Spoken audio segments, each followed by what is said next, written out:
month of October, and Pope Francis has invited all Catholics to pray the Rosary.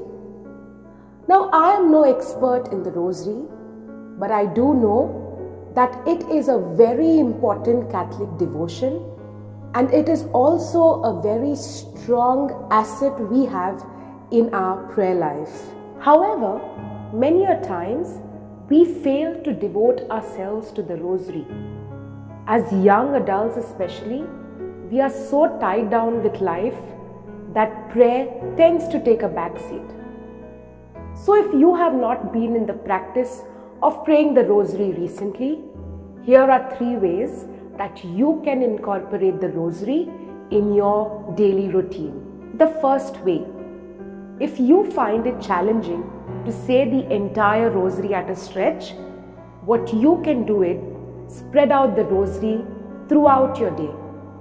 You can find moments in the day, especially silent ones, to pray 1 decade at a time. So by the end of the day, you have completed all your 5 decades. The next way you can incorporate the Rosary in your daily routine is to pray the Rosary when you travel. Commuting to work or to college is the most convenient time to pray the Rosary. So utilize that time well. Now remember, if at all the time you take to reach your destination is too little to pray the entire Rosary, don't be disheartened. Complete as much as you can. The third way you can incorporate the Rosary in your routine is to pray the Rosary while you try to sleep at night. The Rosary is one of the most calming prayers you have. So allow the Rosary to be the last thoughts to cross your mind at night.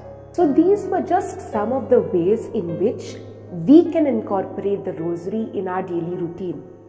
Some of the ways that I use to pray the Rosary. But I'm sure that you can come up with many other ways to pray the Rosary. So do what suits you best.